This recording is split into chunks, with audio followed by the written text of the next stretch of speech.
जन कल्याण हेतु लिया महाविष्णु ने परशुराम जी का अवतार।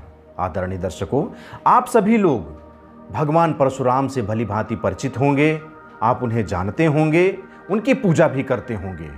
आज की इस वीडियो में हम भगवान परशुराम के बारे में ही कुछ संक्षिप्त जानकारियां लेकर के प्रस्तुत हुए हैं। प्रेम से बोलिए जय श्री परशुराम। आदरणीय भक्तों, मैं आलोक तिवारी आपका अपने इस चैनल पर स्वागत करता हूं और आज के इस वीडियो के माध्यम से आपके सामने परशुराम जी के बारे में संक्षिप्त जानकारी लेकर के प्रस्तुत हुए हैं। आदरणीय दर्शकों, भगवान श्री परशुराम जी का जन्म धरती पर नृपों अर्थात राजाओं के बढ़ते अत्याचारों को रोकने के लिए, जन कल्याण करने के लिए, अत्याचारियों का विनाश करने के लिए और सर्वत्र धर्म ध्वजा फहराने के लिए हुआ था। भगवान विष्णु के परशुराम अवतार के संबंध में दो कथाएं प्रचलित होती हैं कि कैसे महाविष्णु ने भगवान परशुराम के रूप में अवतार लिया। पहली कथा हमें हरवंश पुराण में प्राप्त होती है, जिसके अनुसार पर प्राचीन समय में माहिष्मती नगरी पर शक्तिशाली हयवंशी क्षत्रिय कार्तवीर्य अर्जुन का शासन था। कार्तवीर्य अर्जुन के 1000 हाथ थे, जिसके कारण उसे सहस्त्रबाहु के नाम से भी जाना जाता था। सहस्त्रबाहु अत्यंत क्रूर, अभिमानी और अत्याचारी शासक था। एक बार अग्निदेव ने उससे भोजन कराने का आग्रह किया कि हे सहस्त्रबाहु, मुझे भोजन कराओ। तब सहस्त्रबाहु ने दंभ में भरकर कहा, आप जहां से चाहें भोजन प्राप्त कर सकते हैं, सर्वत्र मेरा ही राज है। इस पर अग्निदेव ने वनों को अपने आगोश में लेना शुरू कर दिया। वन में एक ऋषि, आपव नाम के ऋषि थे, वे तपस्या कर रहे थे। अग्नि ने उनके आश्रम को भी अपना निवाला बना डाला, उनका आश्रम भी जलकर भस्म हो गया। ऐसी स्थिति में ऋषि आपव कुपित हो गए और सहस्त्रबाहु को शाप दे दिया कि एक दिन महाविष्णु श्री परशुराम जी के रूप में जन्म लेंगे और न सिर्फ सहस्त्रबाहु का सर्वनाश करेंगे बल्कि समस्त अत्याचारी क्षत्रियों का अभिमान भी चूर चूर कर देंगे। इस शाप के फलस्वरूप भगवान श्री हरि विष्णु ने भार्गव कुल में महर्षि जमदग्नि के 5वें पुत्र के रूप में जन्म लिया था। दूसरी कथा के अनुसार पर प्राचीन समय में क्षत्रिय राजाओं के अत्याचारों से पृथ्वी माता इतनी त्रस्त हो गई, इतनी दुखी हो गई कि एक गौ का रूप धारण करके भगवान श्री हरि विष्णु के पास पहुंच गई और आप बीती बताते हुए इन अत्याचारी क्षत्रिय राजाओं से मुक्ति दिलाने का अनुरोध करने लगी। तब भगवान श्री हरि विष्णु ने पृथ्वी माता को वचन दिया कि वे शीघ्र ही जन कल्याण हेतु धर्म की स्थापना करने के लिए महर्षि जमदग्नि के पुत्र के रूप में अवतार लेकर आतताइयों का सर्वनाश करेंगे। पृथ्वी माता को दिए हुए इसी वचन के कारण भगवान श्री हरि विष्णु जमदग्नि के पुत्र परशुराम के रूप में अवतरित हुए। परशुराम जी का जन्म नर्मदा नदी के तट पर महर्षि जमदग्नि का आश्रम था। श्री हरि विष्णु ने इन्हीं महर्षि जमदग्नि की पत्नी एवं राजा प्रसेनजीत की पुत्री रेणुका के गर्भ से वैशाख महीने के शुक्ल पक्ष की तृतीया तिथि अर्थात अक्षय तृतीया को जन्म लिए। उनका नाम राम रखा गया। वे माता पिता की 5वीं संतान थे। उनके 4 बड़े भाई रूमानिवान, सुहोत्रा, वासु और विश्वासु थे। भगवान परशुराम राम से परशुराम कैसे हो गए? विष्णु अवतार बालक राम जब कुछ बड़े हुए, समझदार हुए और पिता से वेदों का ज्ञान प्राप्त कर लिए, तब उन्होंने पिता के समक्ष धनुर्विद्या सीखने की इच्छा प्रकट की। महर्षि ने उन्हें इसके लिए हिमालय पर जाकर के देवाधिदेव शिव की तपस्या करने को कहा। राम ने ऐसा ही किया। वे वर्षों तक तपस्या किए। इसी बीच असुरों से त्रस्त देवता शिव जी के पास पहुंचे और असुरों से मुक्ति दिलाने की प्रार्थना करने लगे।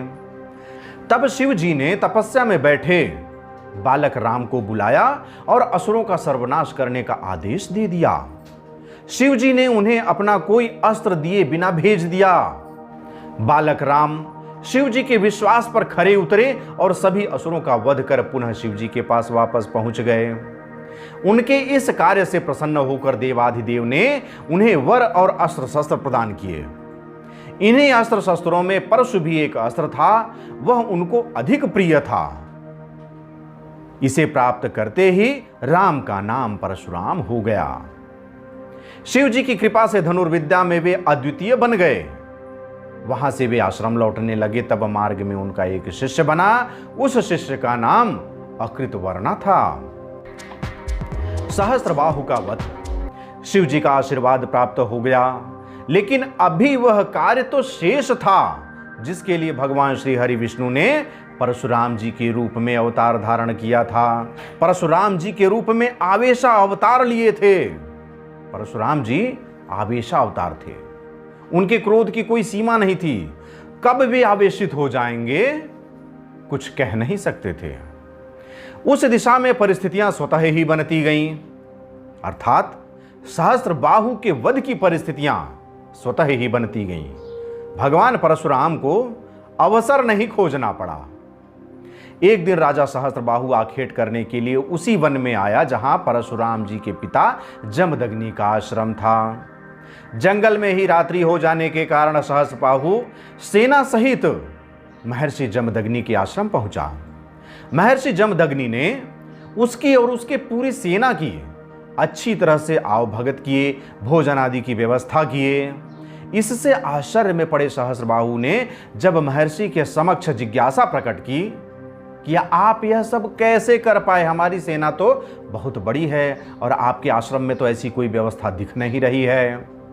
तब महर्षि जमदग्नि ने बताया कि आश्रम में स्थित कामधेनु गाय है जिसका नाम सुशीला है। इसी सुशीला नामक कामधेनु गाय के प्रताप से ऐसा संभव हो पाया है। इस पर सहस्त्रबाहु की नीयत खराब हो गई और कामधेनु सुशीला को ऋषि से मांगने लगा। ऋषि जमदग्नि यह कहते हुए कामधेनु देने से मना कर दिए कि इसी गाय के कारण ही उनके आश्रम की समस्त व्यवसाएं संचालित होती हैं, इसलिए कृपा करके इसे न ले जाओ। इस पर सहस्त्रबाहु क्रुद्ध हो गया। उसके मंत्री चंद्रगुप्त ने जबरदस्ती कामधेनु छीन लिया। इतना ही नहीं, उसकी आज्ञा से सैनिकों ने आश्रम को भी तहस नहस कर दिया। महर्षि जमदग्नि कामधेनु के लिए विलाप करते करते पीछे पीछे दौड़ने लगे। चंद्रगुप्त ने उन्हें भी बुरी तरह से पीट पीट कर उनकी हत्या कर दी। परशुराम जी की माता रेणुका पति का पीछा करते करते वहां जा पहुंची और ऋषिवर का शव देख करके करुण क्रुंदन करने लगी, विलाप करने लगी।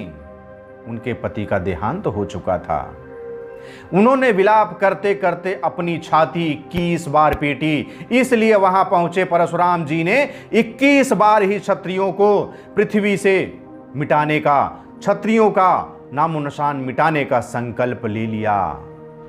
इस संबंध में एक कथा और भी प्रचलित है कि भगवान परशुराम ने पिता के शव पर 21 घाव देखे थे, इसलिए पृथ्वी से 21 बार क्षत्रियों का खात्मा करने की प्रतिज्ञा ले लिए थे। महर्षि जमदग्नि के अंतिम संस्कार की तैयारी की जाने लगी, लेकिन उसी समय शुक्राचार्य उधर आ गए और उन्होंने मृत संजीवनी विद्या से महर्षि को पुनर्जीवित कर दिया।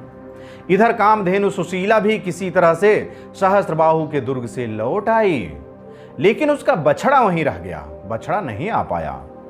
तब परशुराम ने अपने प्रथम शिष्य अकृतवर्णा के साथ सहस्त्रबाहु की राजधानी महेश्मती पहुंच गए। वहां उन्होंने सहस्त्रबाहु को ललकारा। सहस्त्रबाहु परशुराम जी के सामने आया। सहस्त्रबाहु ने सोचा, इस ब्राह्मण के लिए तो कुछ सैनिक ही बहुत हैं, क्या कर लेगा, एक ब्राह्मण कुमार तो आया है। सहस्त्रबाहु ने जितने सैनिक भेजे, सिर्फ सैनिकों के ही नहीं, अपितु भगवान परशुराम ने तो उसकी पूरी सेना को ही समाप्त कर डाला।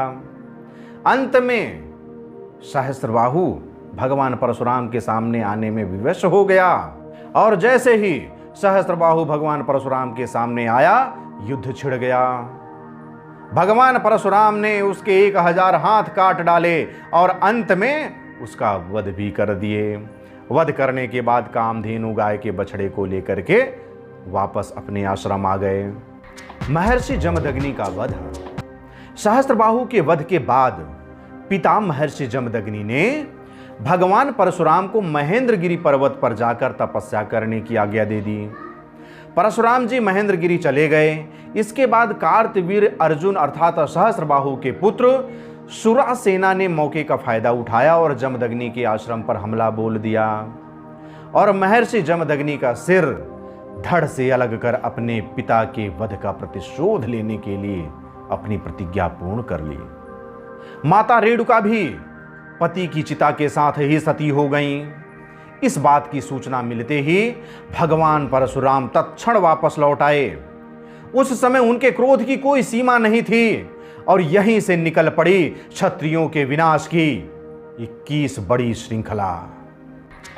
क्षत्रियों का खात्मा, पिता की हत्या और माता के सती होने से परशुराम जी के मन में क्षत्रियों के प्रति सुलग रही चिंगारी धधक उठी और वे क्रोधावेश में परशु लेकर के क्षत्रियों के 21 बार खात्मे की अपनी प्रतिज्ञा पूरी करने के लिए निकल पड़े।